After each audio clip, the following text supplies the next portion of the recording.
Hi, welcome back to Geometry. This is section 3.2, Properties of Parallel Lines. Our objectives are to prove theorems about parallel lines and to use properties of parallel lines to find angle measures. The essential understanding in this section is the special angle pairs formed by parallel lines in a transversal are congruent, supplementary, or both. You might remember we just did an investigation of these relationships. Using your note template, you would write in the words, draw the picture, and then the conclusion of each of these postulates and theorems. So, consecutive interior angles postulate, also called same-side interior angles. If a transversal intersects two parallel lines, then the same-side interior angles are supplementary. So, if line L and line M are parallel, this is line L and line M. And you remember that these little arrows on here, they don't mean congruent, they mean parallel.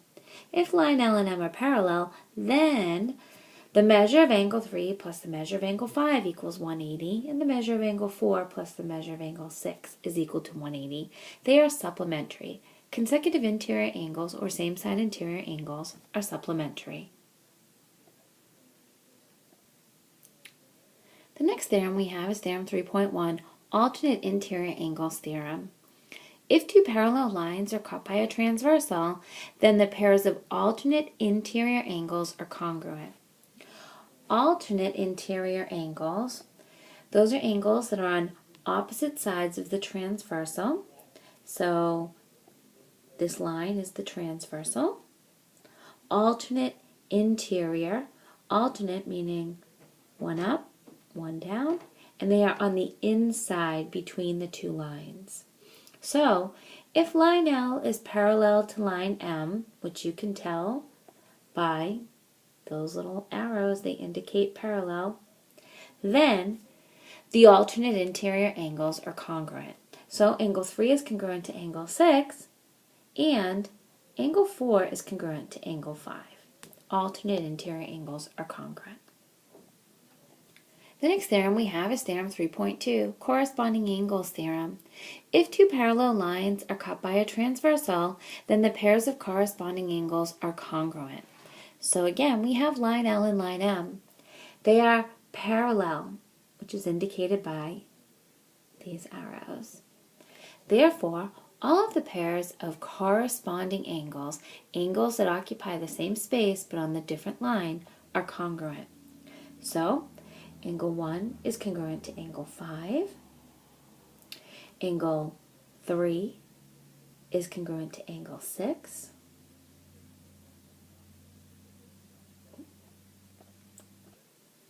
Angle 3 is congruent to angle 7. Angle 2 is congruent to angle 6. Angle 4 is congruent to angle 8.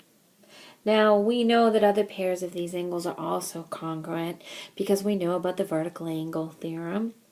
And therefore, we know that 3 and 2 are congruent because they're vertical angles. And therefore, we would know that a lot of these different angles are congruent. We could prove 1 to 5 because they are corresponding, but also 1 and 4 because they are vertical angles, and 5 and 8 because they are vertical angles. And look at that, 4 and 8 are corresponding. We can prove that 3 and 7 are corresponding angles, so they are congruent, but 3 and 2 are vertical angles, and 6 and 7 are vertical angles, and therefore 3 and 6 are also congruent.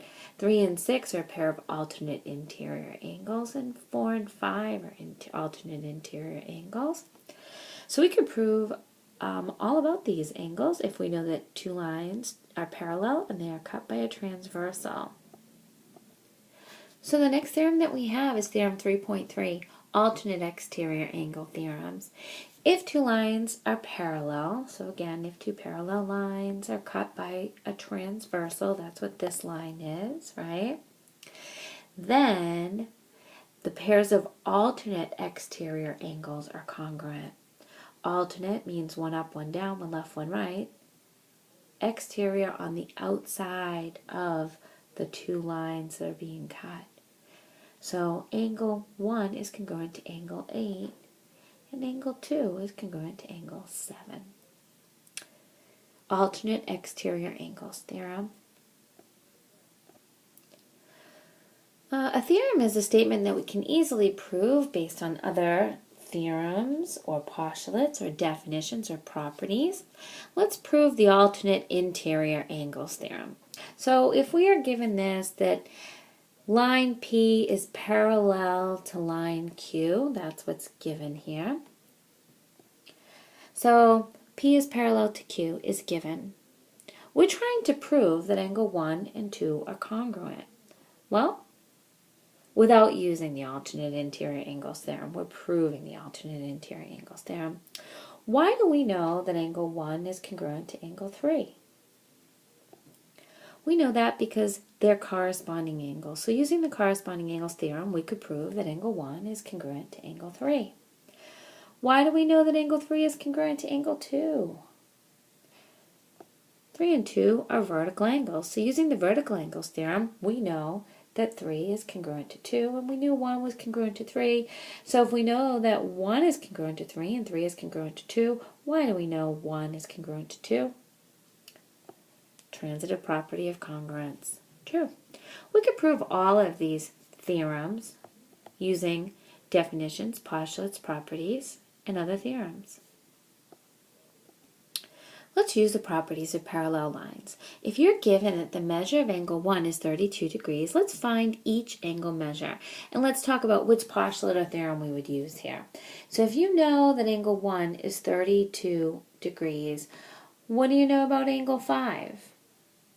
Well, angle 5, you could say, is 32 degrees also because of the vertical angle theorem. 1 and 5 are congruent because they're vertical angles. You could write that down in your notes. We know that 1 and 2 are what kind of angles? What are 1 and 2? 1 and 2 are corresponding angles. They're in the same spot on the different line. So 2 would also be 32 degrees. 2 would also be 32 degrees. If you knew that 1 and 5 were congruent, and 5 was 32, you could say that 5 and 2 are congruent, because what are they to each other? They are alternate interior angles, so they are congruent. 2 and 3 are vertical angles, so you could say that you know that 3 is 32 because of the vertical angle theorem, or you could say that 5 and 3 are congruent because they're corresponding angles. Or you could say, you know that 1 and 3 are congruent because they're alternate exterior angles. Well, what do you know about the measure of angle 4? Is 4 congruent to any of these other angles? If we know that 5 is 32 degrees, we know that 5 and 4 are same side interior or consecutive interior. So therefore, we know the measure of angle 5 plus the measure of angle 4 is equal to 180. These two together equal 180 degrees. So that means that the measure of angle 4 would be 148 degrees. You also know that 4 and 2 are a linear pair. So if 2 is 32 degrees, then you know that angle 4 and angle 2 together equal 180 because they're a linear pair. The same with angle 4 and angle 3.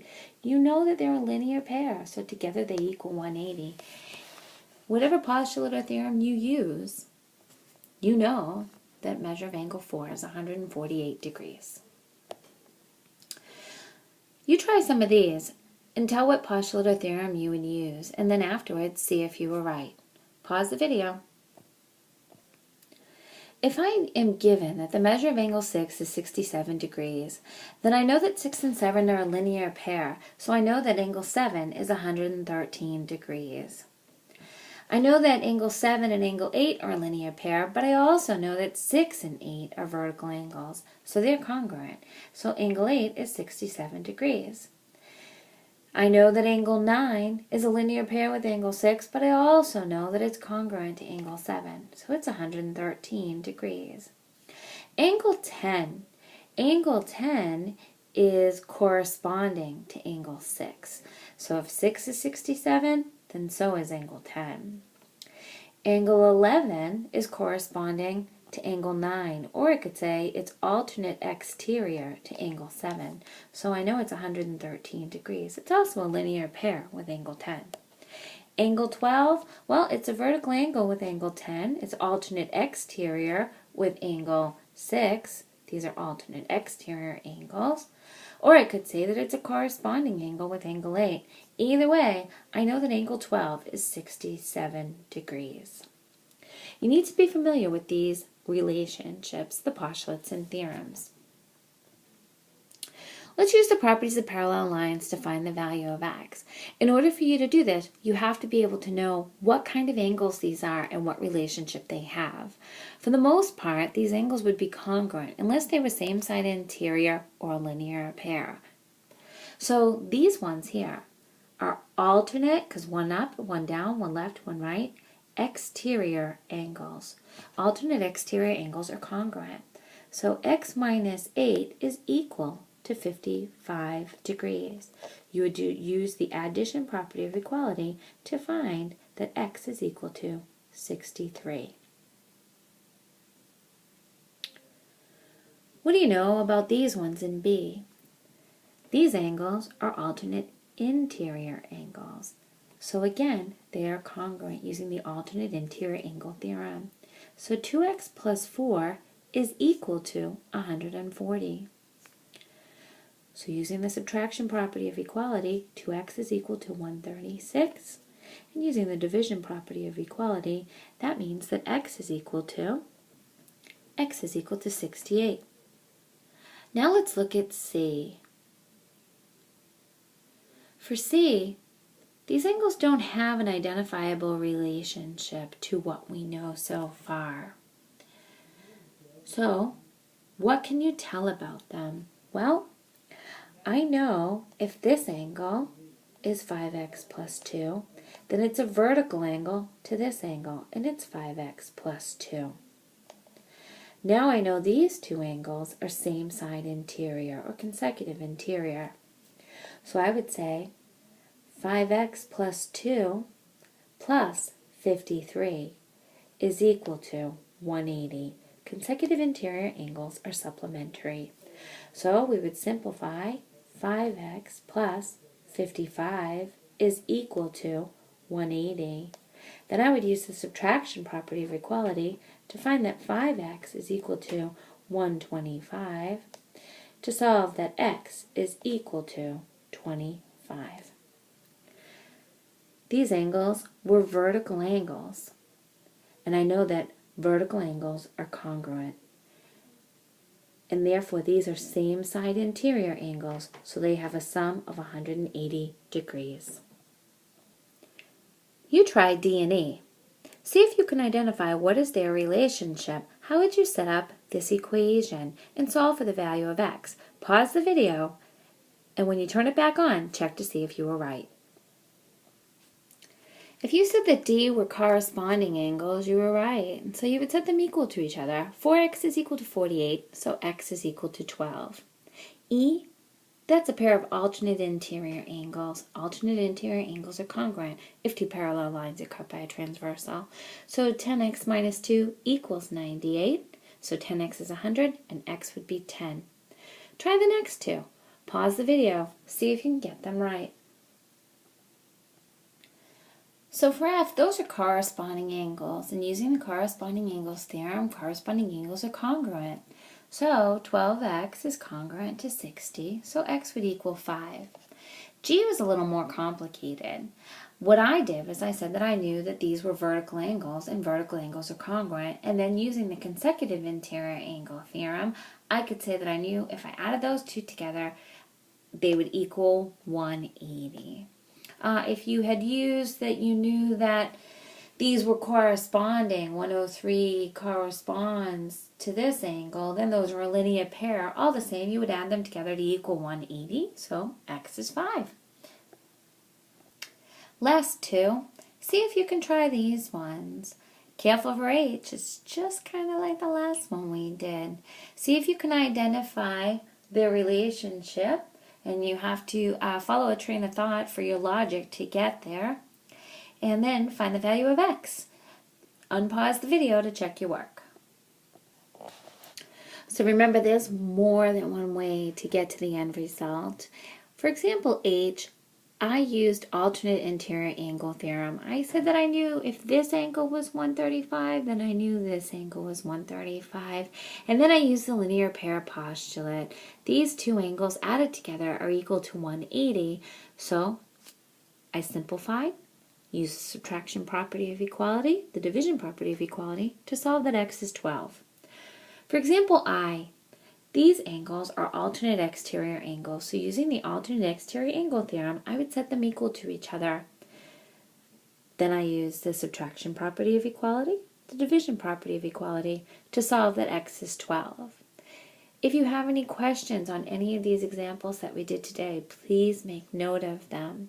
For tomorrow's class, you want to make sure that you know these rules, how to identify consecutive interior angles, corresponding angles, alternate exterior angles, and alternate interior angles. We've added them now to the rules we know about vertical angles and linear pair. Please make sure you ask any questions tomorrow in class while we're doing our classwork. See you then.